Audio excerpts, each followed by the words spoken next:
네, 새해 첫 시간을 처음 그 자리를 하나님 앞에 드리는 저와 여러분 하나님께서 기억하시고 또 함께하시고 크신 은혜와 평강으로 동행하실 줄로 믿습니다. 2024년표를 다시 쓰는 신광행전이라고 정했습니다. 오른쪽에 다 보이시죠? 다시 쓰는 신광행전 하니까 이제 목사님이 선교하자는구나, 전도하자구나, 그렇게 이해하실 수도 있을 것 같은데, 제가 바라는 선교는 물론 담임 목사로서 교회의 교인들이 숫자가 늘어나면 좋겠지만 그런 숫자적인 의미는 아닙니다. 사도행전이라는 그 성서는 사도들이 교회에서만이 아니라 삶의 자리에서 예수 그리스도를 전했더니 그 이름에 하나님의 능력이 나타나더라. 삶의 자리에서 사도들을 통해 하나님이 직접 일하신 일을 경험하고 적은 책을 보고 사도행전이라고 이야기를 합니다. 신광행전이라는 것은 우리가 교회에서만이 아니라 이제는 삶의 자리에서도 예수 그리스도의 이름으로 살아가고 하나님의 능력이 경험되고 하나님께서 행하신 일을 함께 써내려가는 그런 한 해가 축복된 한 해가 되기를 간절히 바라는 마음입니다. 이런 의미에서 선교는 바로 우리의 믿음을 삶의 자리로 이어가는 것을 선교라고 할 수가 있습니다. 높은 뜻 숭유교회, 발음이 잘 안 되네요. 높은 뜻 숭유교회 은퇴 목사님인 김동호 목사님이 선교에 대해서 제가 생각하는 그런 느낌과 아주 비슷하게 이야기를 하신 적이 있어요. 이 아주 오래전에 김동호 목사님이 영락교회에서 학생부를 대학부를 맡아서 사역을 하셨는데 그때 학생 중에 사법고시를 준비하는 법대생이 있었습니다. 이 학생이 그 농촌 선교를 갔어요. 거기에서 집집마다 이제 방문해서 전도를 하다가 성령 체험을 하게 된 겁니다. 근데 문제는 그 팀 같이 있던 팀 전체가 성령 체험을 하고 하나님을 예배하는 게 너무 좋고 함께 기도하다가 자신들도 모르게 은혜가 너무 가득해서 전부 다 선교사로 소원을 해버리겠습니다. 옛날에 그런 일들이 많았죠. 우리도 수련회 가면 선교사 할 사람 앞으로 나오세요. 그런 일들이 많았는데, 그래 이 이제 법대생 사법고시 준비하는 이 학생이 고민이 생긴 거예요. 목사님을 찾아갔습니다.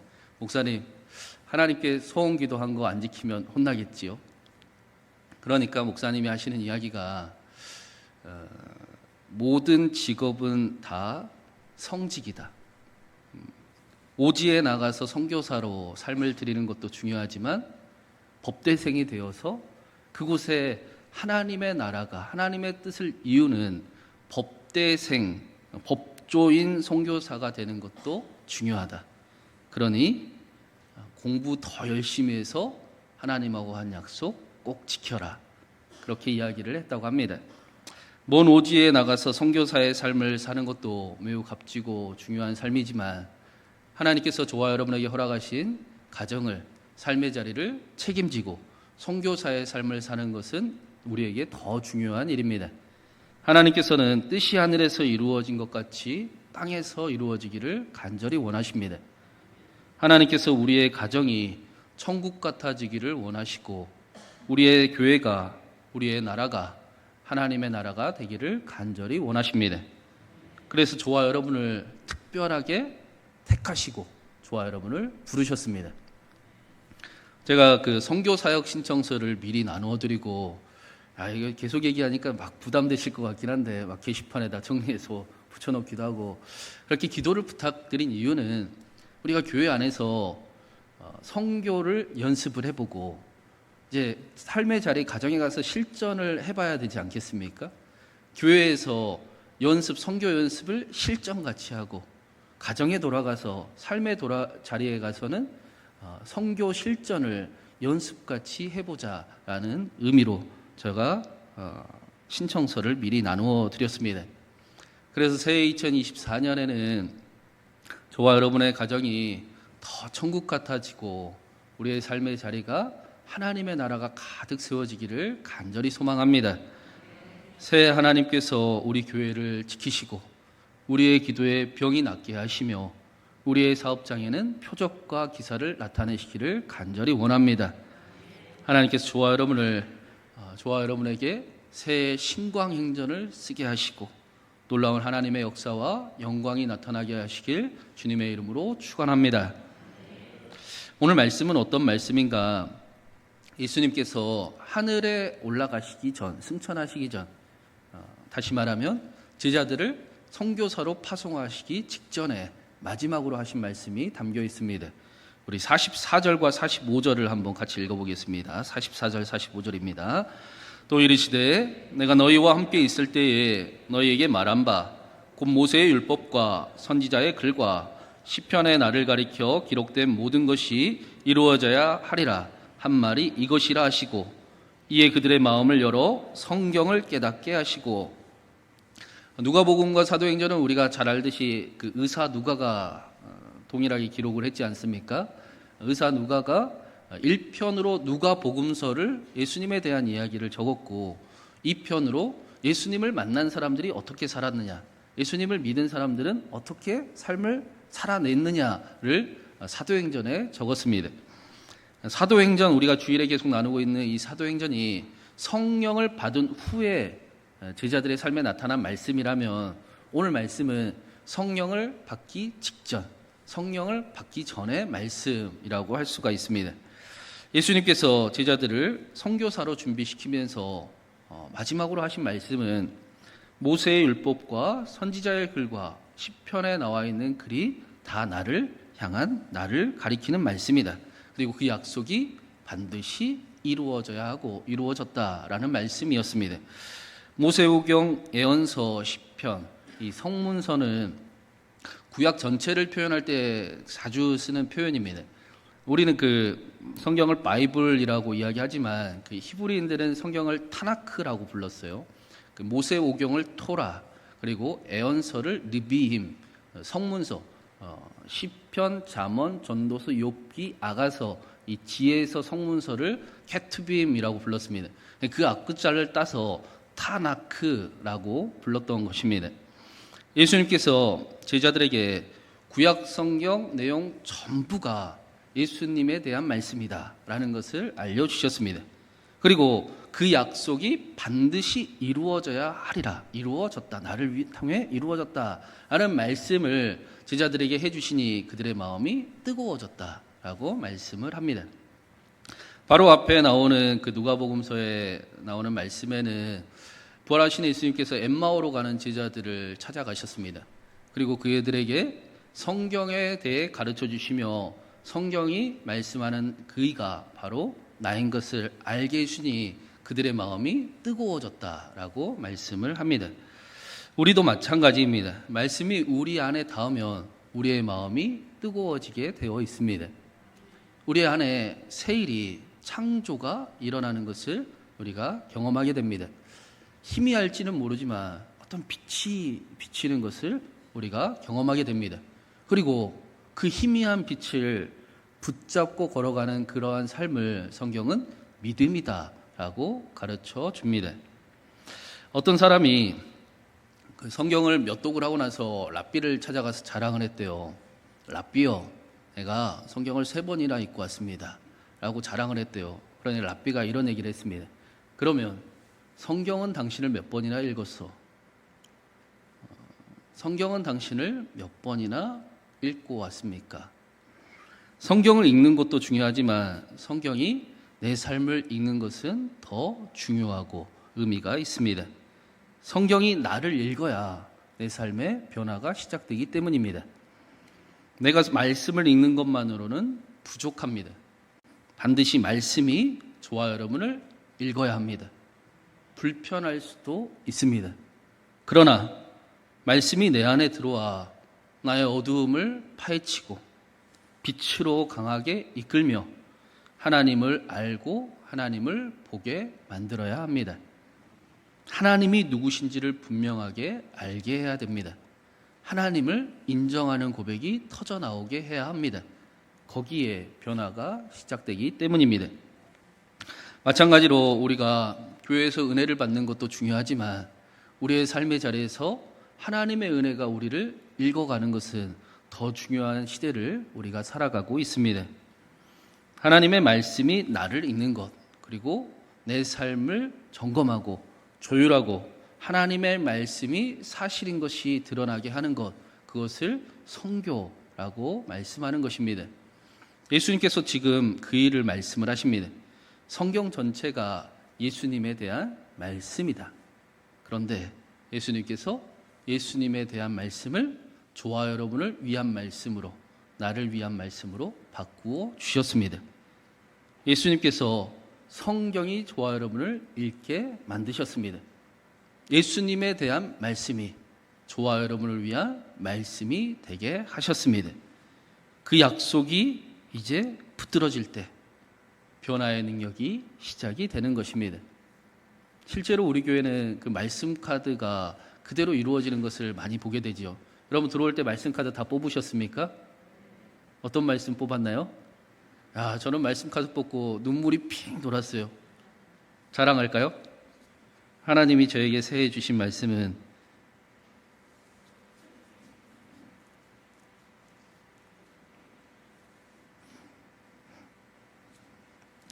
그가 너로 말미암아 기쁨을 이기지 못하시며 너를 잠잠히 사랑하시며 너로 말미암아 즐거이 부르며 기뻐하시리라. 저는 하나님이 이 말씀대로 저를 인도하실 줄로 믿습니다. 두려움이 찾아올 때마다 저는 이 말씀을 붙들 것입니다. 하나님이 나를 기뻐하시고 나를 잠잠히 사랑하시고 나를 통해 하나님의 일을 이루실 줄로 믿습니다. 하나님에 대한 말씀이, 예수님에 대한 말씀이 저와 여러분을 위한 말씀이 될 때, 그 말씀이 붙들어질 때 하나님의 새로움이, 변화가 시작이 되는 것입니다. 그래서 이어서 예수님이 이렇게 말씀을 하세요. 46절부터 48절 한번 같이 읽어보겠습니다. 46절 48절입니다. 또 이르시되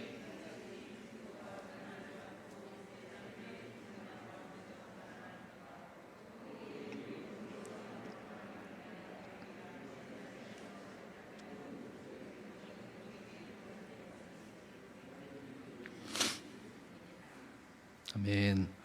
예수님께서 십자가에 달려 죽으시고 부활하실 것과 제사함을 받는 회개가 예루살렘으로부터 시작을 해서 온 족속에게 나타나야 하리라. 그 일이 너희에게 이미 임했고 너희를 통해 그 일이 이제 이루어질 것이다 라고 말씀을 하십니다. 예수님께서 말씀을 자세히 보면 예수님의 죽음과 부활을 제사함을 받는 회개와 동일시하며 똑같이 말씀을 하고 계세요. 예수님의 죽음과 부활로 인해 저와 여러분이 제사함을 받는 회개를 얻었습니다. 그러면 제사함을 받았다, 제사함을 받는 회개는 정확히 무엇인가? 하나님께서 죄에 대해서 분명히 말씀하시기를 죄는 하나님을 잃어버리는 것이다 라고 알려주셨습니다. 죄는 하나님을 잃어버리는 것입니다. 그래서 아담과 하와가 선악과를 먹고 죄를 지었을 때 하나님을 잃어버리고 하나님처럼 되기를 원했습니다. 그렇다면 죄사함을 받았다라는 것은 하나님을 다시 찾았다라는 것입니다. 잃어버린 하나님과 다시 함께 하게 되었다. 하나님을 무시하고 하나님이 있는 듯 없는 듯 하며 살아가던 그 인생이 이제는 다시 하나님을 두려워하고 하나님을 경외하며 하나님을 사랑하는 인생이 되게 하셨다라는 것입니다. 이것을 제사함을 받는 회개다라고 말씀합니다. 그리고 성경은 우리에게 하나님을 알려줄 때 전능하신 하나님이라고 말씀하기보다 아브라함의 하나님, 이삭의 하나님, 야곱의 하나님이라고 우리에게 알려주십니다. 능치 못함이 없으신 하나님, 우리의 상상력으로는 도달할 수 없는 하나님, 먼 하나님이 아니라 아브라함과 친히 함께 하셨던 하나님, 이삭의 삶을 형통함으로 인도하셨던 하나님, 야곱의 삶을 이끄시고 변화시키시고 새롭게 하시며 세밀히 인도하시고 그를 통해 영광 받으셨던 하나님, 우리와 실제로 함께 하시는 하나님을 성경은 우리에게 계속해서 알려줍니다.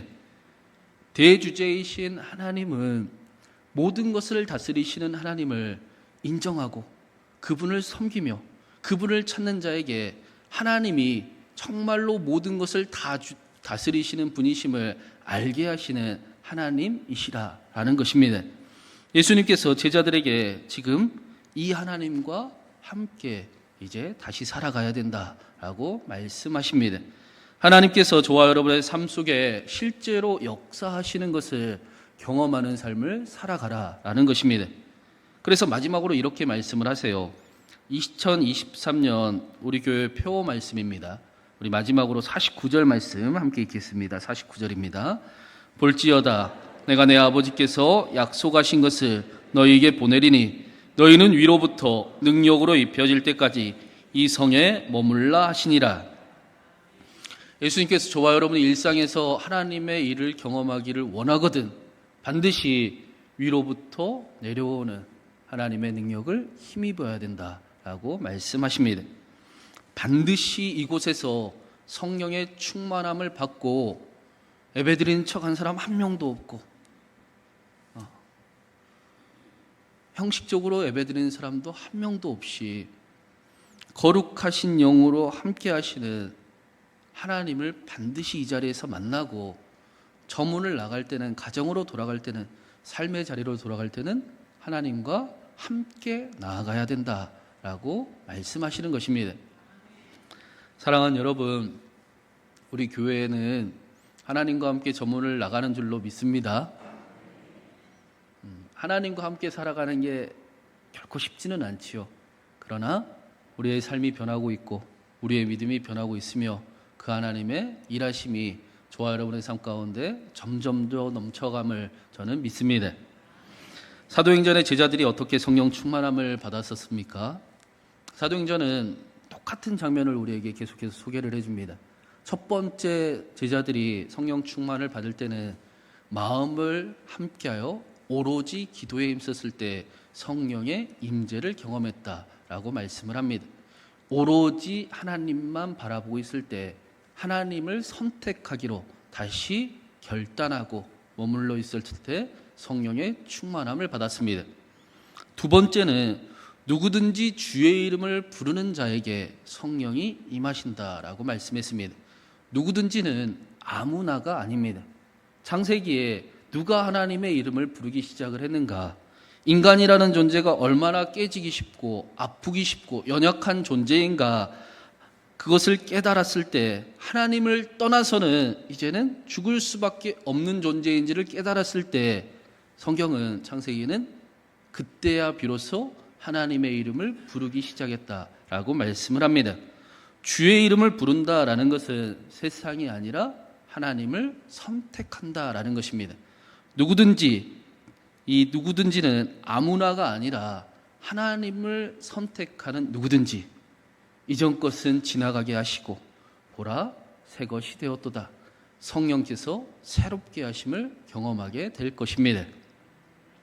또 어제 주일 말씀에서는 초대교회가 그 세상 권력의 위협 앞에서도 하나님, 나는 하나님의 뜻을 이루는 삶을 이제는 살고 싶습니다.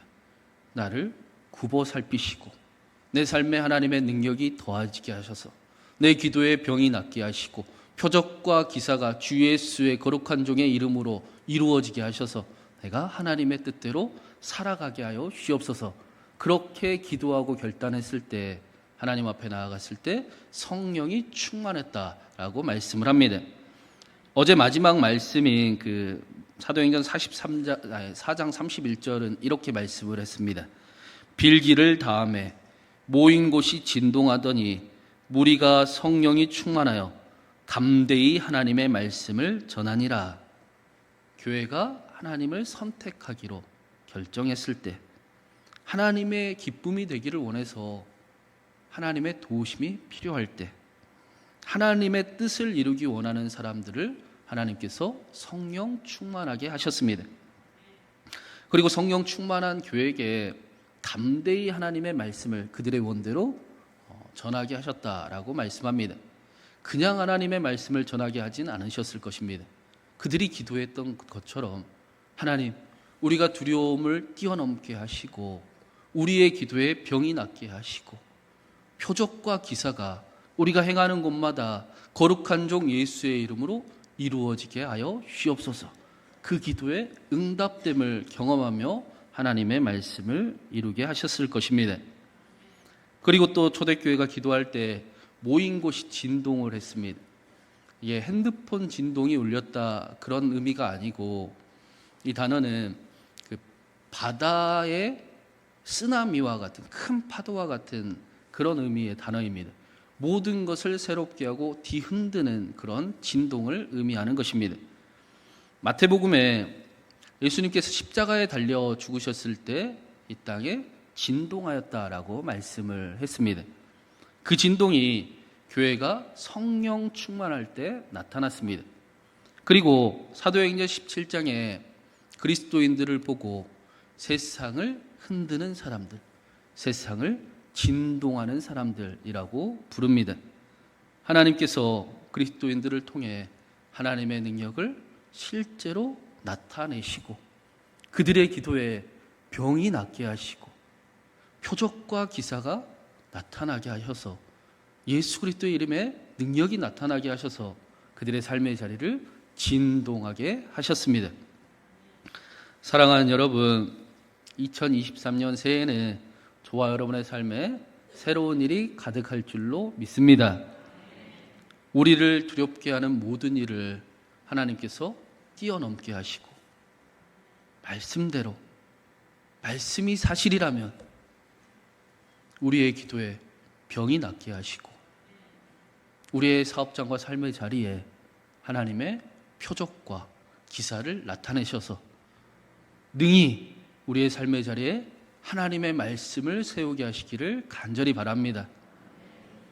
새해 신광행전을 써내려가는 저와 여러분에게 하나님의 크신 복과 지키심이, 은혜와 평강이 가득하기를 주님의 이름으로 축원합니다.